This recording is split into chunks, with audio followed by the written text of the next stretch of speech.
Well, Kamal, before we get into the nitty-gritty of what the US presidential race now looks like, with Biden out and Harris potentially in, shall we just go and have a look back at Joe Biden's career? Yeah, because I do feel a little sorry for him, how quickly the train moves on. You're in power one moment, you're the most powerful man in the world, and then everyone's suddenly moved on to the next thing. So I think, yes, some judgment about Joe Biden and his remarkable career would be tremendously helpful. And let's also take it back to the beginning, because it's quite easy to have his whole career overshadowed by recent events, and I think that's probably quite unfair.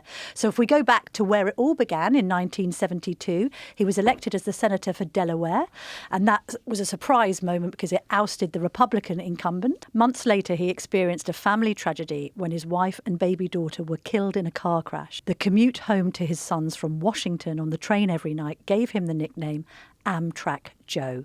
He was certainly a lot more boisterous back then, almost unrecognisable from the aged man we now know. Here he is on C-SPAN in 1988 when he was asked about his academic credentials. I think I probably have a much higher IQ than you do, I suspect. I went to law school on a full academic scholarship, the only one in my class to have a full academic scholarship.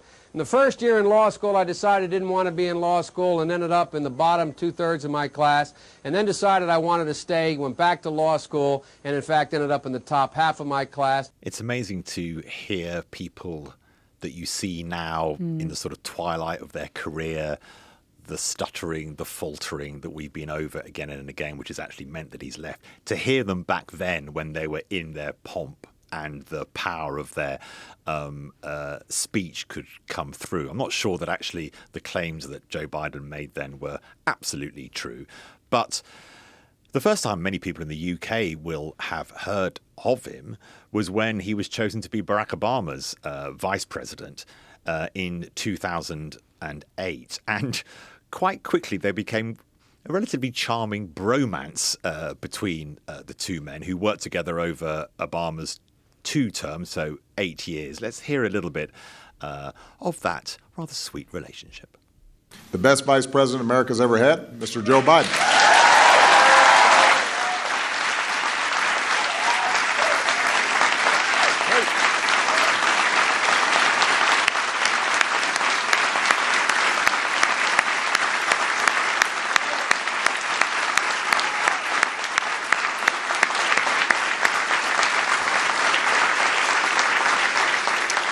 This also gives the internet one last chance to talk about our bromance. That clip was from CBC, and he did actually give some really punchy speeches back in the day. This was him on the re-election campaign in 2012. One more thing our Republican opponents are just dead wrong about. America is not in decline. America is not in decline. I've got news for Governor Romney and Congressman Ryan. Gentlemen, never, ever, it never makes sense. It's never been a good bet to bet against the American people. Never.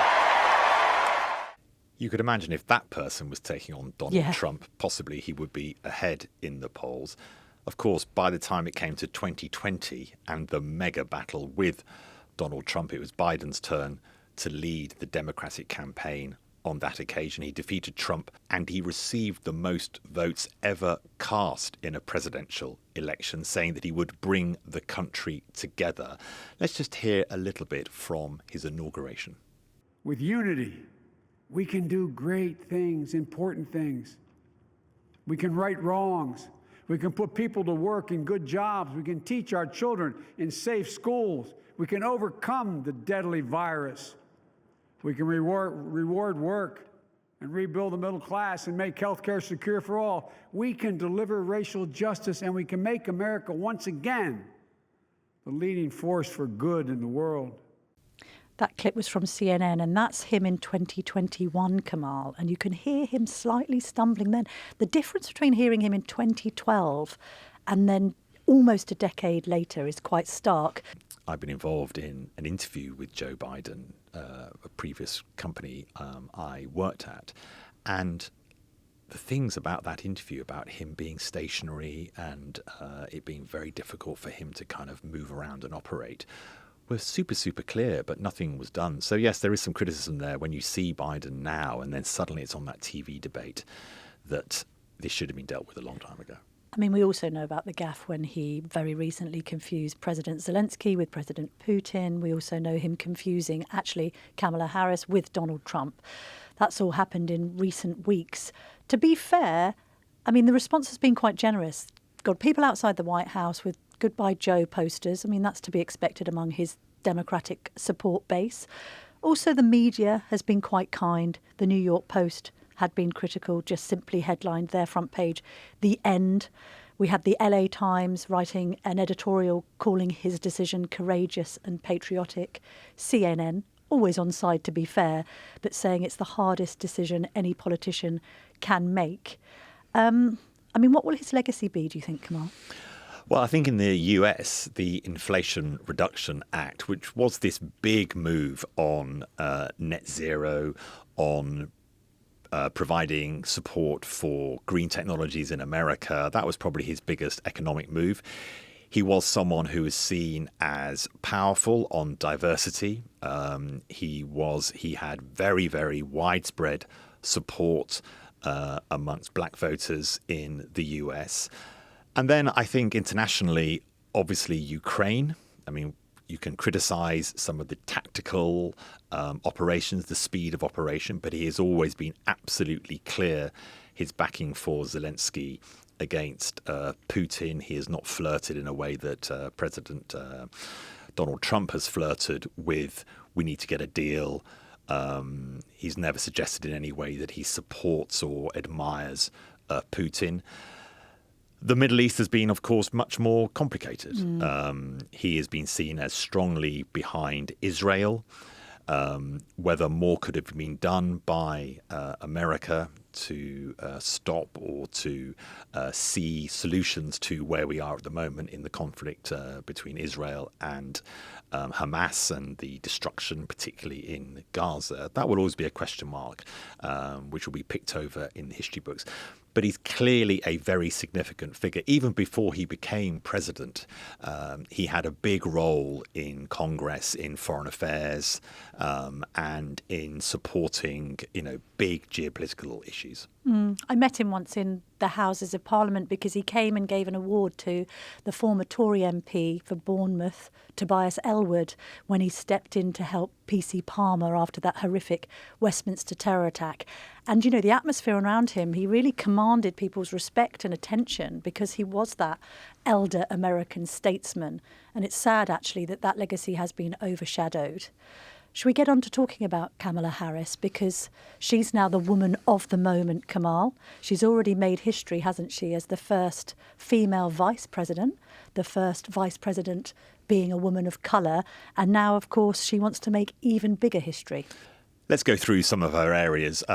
She has been given responsibility for many of the immigration issues in America. That has been hugely controversial, particularly immigration between Central and Southern America and across the border with Mexico.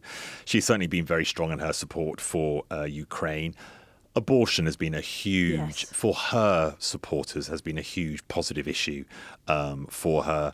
Obviously, in 2022, the federal right to abortion in the US was overturned by the Supreme Court. She was actually, and this shows in America how difficult this issue is for politicians. She was the first president or vice president to ever visit an abortion clinic.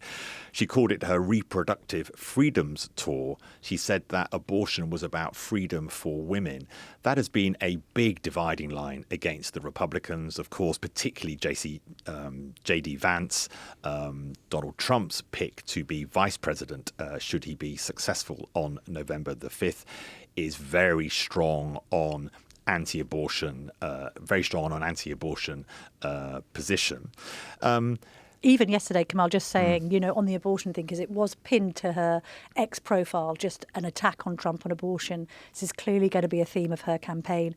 She tweeted, "Let's be clear, Donald Trump would sign a national abortion ban and restrict access to contraception if given the chance. That's what's at stake in November. We will stop him." Trump has been much more careful in this area than J.D. Vance has been. J.D. Vance is much more direct, much more aggressive. I think that Trump realizes that this could leach away some softer Republicans. The female vote could be a problem for them. And then just finally on the sort of global stage, Kamala Harris has been a little more blunt in her language against Israel and some of the actions that have taken place in Gaza in particular. So we could see a slight change there. And on abortion, here is Kamala Harris having a bit of a dust-up with Brett Kavanaugh. He was one of Trump's nominations for the Supreme Court. Can you think of any laws that give government the power to make decisions about the male body? I'm happy to answer a more specific question, but Male versus female. there are medical procedures. Okay? That the government has the power to make a decision about a man's body? I thought you were asking about medical procedures No, that are unique to men. I'll repeat the question. Can you think of any laws that give the government the power to make decisions about the male body? I'm not thinking of any right now, Senator. I mean, that clip does remind you that she is a former lawyer. I know some criticism is made of the way she speaks, and people say she speaks in this sort of word salad in comparison with Trump's red meat statements. However, she was a former attorney general. She can debate well, and she made a good point there, and that was something that went viral. Lots of females in America were saying she absolutely owned Brett Kavanaugh, and that gave him a complete dressing down. I'm quite interested in her stance on the Middle East because she's followed the line with Biden when it comes to Israel and Palestine. To be fair, she's made a few more punchier statements when it comes to Israel's kind of supplying of aid. She once said, "I think Gaza is starving," and yet there's an interesting dynamic. And I'm kind of loath to mention it because would we be mentioning it necessarily if it was a male politician and his wife? But her husband, also a lawyer, Doug Emhoff, is Jewish. Now, I'm not for 1 minute suggesting that that might affect the way that she looks at this Middle Eastern policy, but perhaps that puts her in a different position. I don't know, Kamal. It could do. I don't know. Doug Emhoff has played a very quiet role. He moved to Washington to support her in her political career. So whether he's had any effect on what Kamala Harris thinks about Israel is unclear. This abortion issue is incredibly powerful. What you're getting now is much more of a dividing line between Donald Trump and her. She is much more of an arch liberal than Joe Biden, and he is an arch conservative. So there's far more what you might describe as clear blue water between the two of them. And how she leans into that, I think, will be a really important part of the next 107 days before we get to the election. Her personal polling, it's interesting to see how her polling has slowly picked up.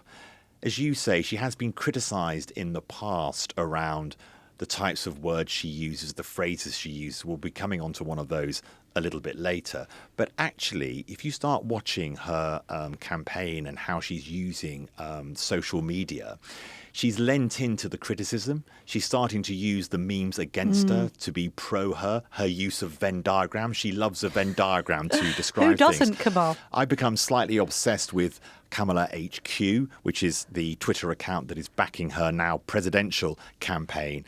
And all through it, they have got tweets and clips, not only of Trump and the way they're taking apart, for example, Trump talking about deportation, the biggest ever deportation out of America, Trump talking about Hannibal Lecter, various ways of criticizing him. They're also taking examples of the phrases that her opponents try to use against her and are turning that around and pushing them back to promote her. And there's quite a skill there and a sophistication I imagine wasn't there 2 or 3 years ago. The polling around her personally, though, it paints a confusing picture, Kamal, because on one hand, you can look at her popularity or lack thereof as vice president. I mean, she's one of the least popular vice presidents in history. She's on minus 17% compared to, say, Al Gore under Bill Clinton on 30%. But at the same time, if we just drill into some NBC polling that was produced last week, just when it comes to who she polls well with. So when it comes to Latino voters, for instance, she's on 55% compared to Trump's 39%. That's even with Biden, but she actually performs better than Biden among 18 to 34-year-olds, 46% compared to 41%. And indeed, when it comes to women, she's more popular with Kamal. She polls at 52% compared to Trump's 42% and Biden's 50%. And polling also has her performing better against Trump among black voters with 78% as opposed to Biden's 69%. So look, she's more popular than Biden. The question is, can she prove herself to be more popular than Trump in some of those key swing states? Black women are some of the Democrats' most reliable voters. So as we spoke about in our emergency podcast that we published last night after the announcement that President Biden was not going to stand for the next election, she will motivate the base to come out, and many people who may have been thinking that Biden was not someone they could really positively support will have been maybe changing their mind. Let's just go into that attack on her around the way she speaks, that she sometimes has a rather unfortunate manner of bursting into laughter slightly inappropriately. This idea, as you say, Camilla, this sort of word salad, and this phrase she regularly uses, what can be unburdened by what has been. I don't even really understand what can be unburdened by what has been. I suppose I can see the theory. It's like, what is our potential in comparison to where we've come from? We mustn't be burdened. She's making a point, I think, as a woman of colour, that despite America, for example, its history of not rewarding skilled women, not rewarding skilled people of colour, the burden of that, and burden is often used as the language of the civil rights movement, the burden put upon black people in US history, that burden does not mean that the future has to still carry that burden. I sort of understand completely what it is she has said, but it has been used against her. But if you look at what's actually the way they're thinking about this, Charlie XCX, the singer, she did a tweet after some people were making points about this phrase, and she just said, Kamala is brat, meaning sort of super on it, sometimes a bit confusing, but hey, aren't we all? And this idea that she's not hyper polished, that she sometimes kind of riffs and you're not quite sure where she's going. Funnily enough, a bit like Donald Trump at times, where he just seems to be speaking off the cuff and it's all a bit wild and sometimes not quite linked to grammatical sentences.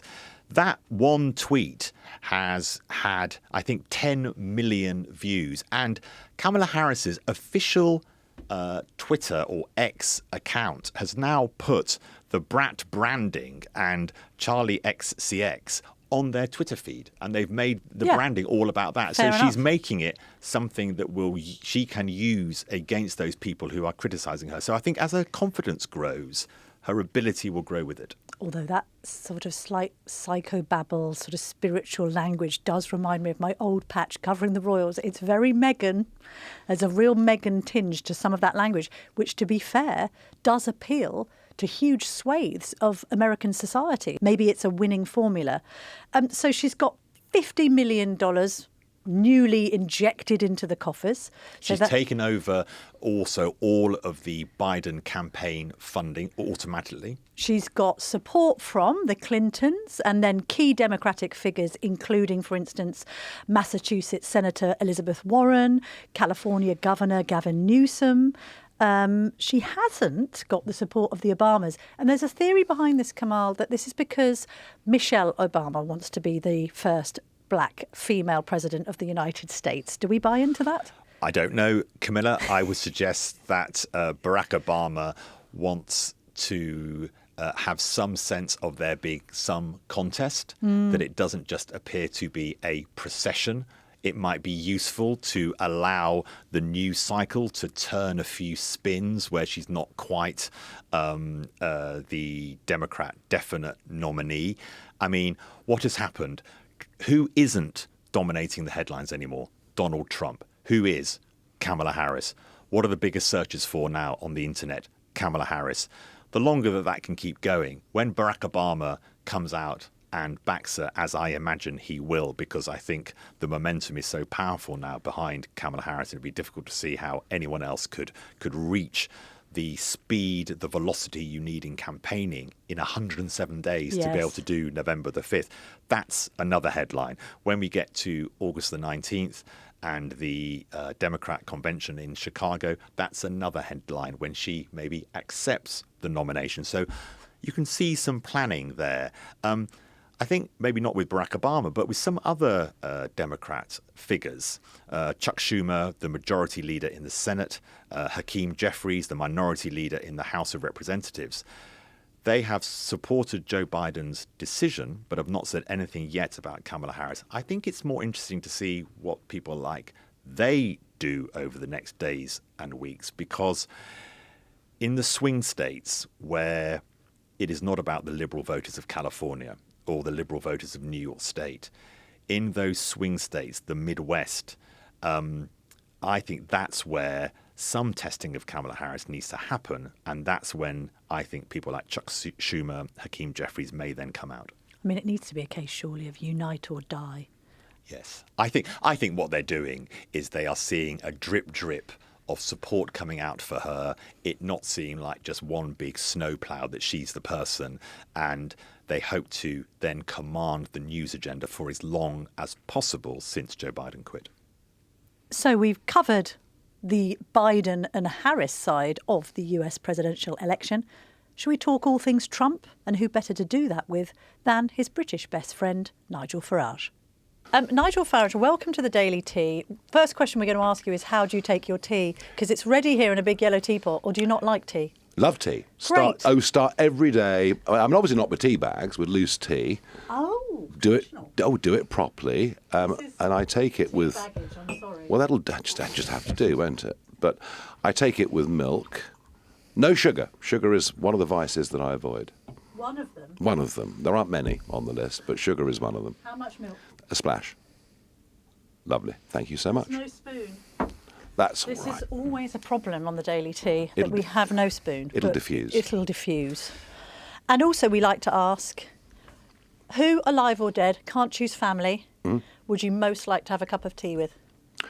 Well, I mean, I did drink champagne with the Queen once, our late wonderful Queen, and that was a quite magnificent experience. But I never drank tea with her. And I've got an American friend of mine who came and had tea once at Buckingham Palace, chap you might have heard of called Donald. And it was really funny. About an hour after tea and the chat with the Queen had happened and he was the president, my phone rang. And it was Donald Trump.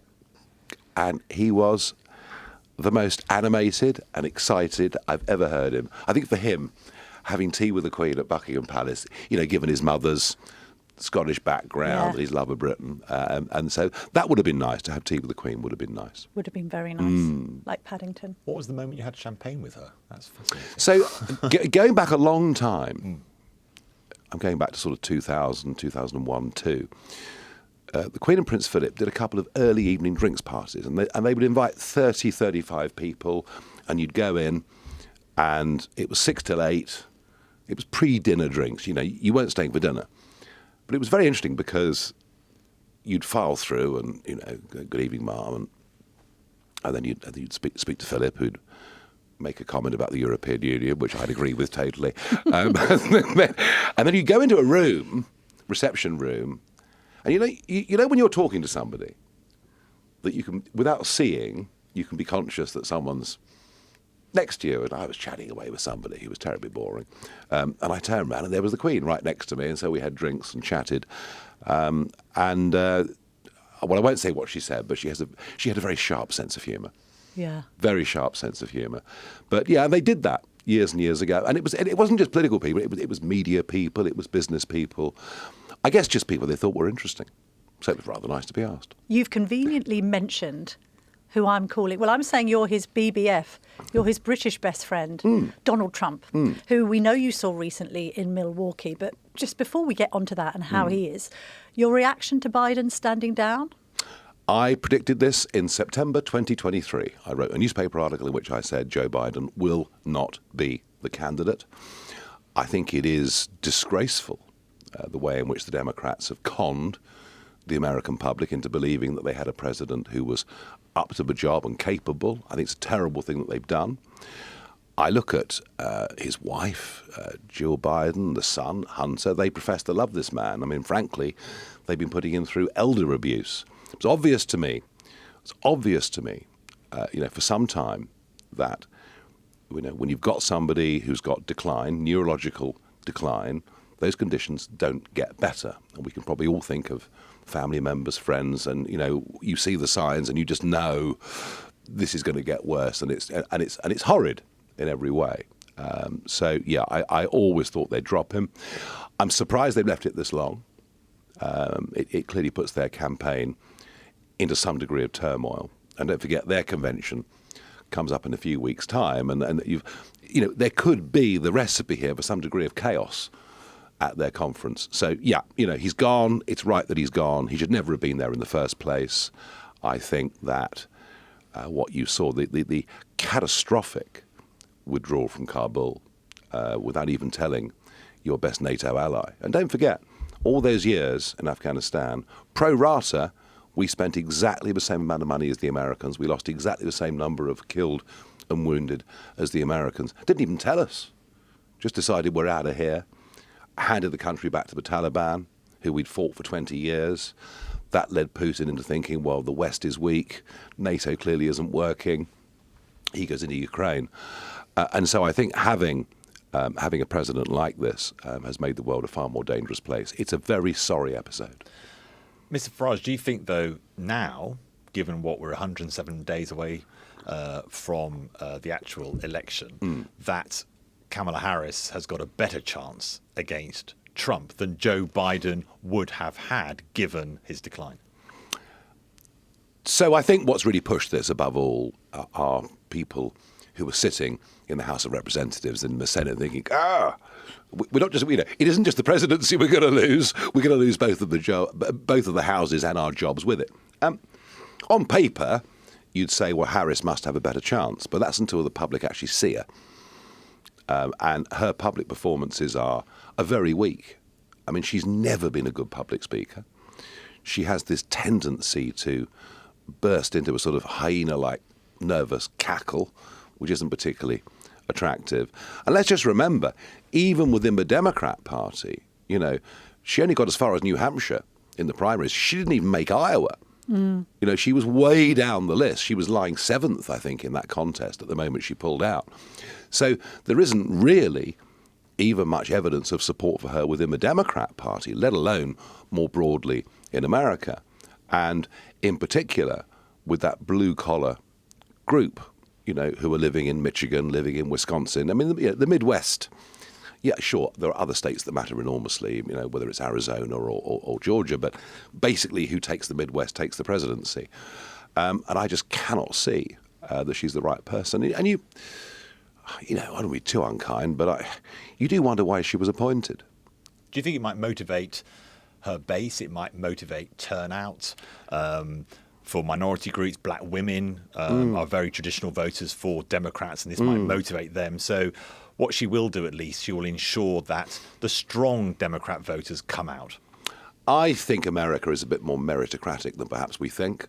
Donald Trump, the devil, suddenly is doing incredibly well amongst young black men in particular. The signs are the Hispanic community, who basically the Democrats have taken for granted, increasingly are moving towards a MAGA Trump direction. And, your question to me, her base, she hasn't got one. Well, that's really the point I'm making. I don't think she has a personal base or following particularly. Well, she might be able to successfully campaign on abortion. She may also appeal to soft Trumpers who are female and might like the idea of the first mixed-race American woman in the White House. I mean, there may be something to be said for people supporting the idea of the first female president of the US. Well, again, that would be a terrible basis upon which to make a decision. Surely we should pick people on ability.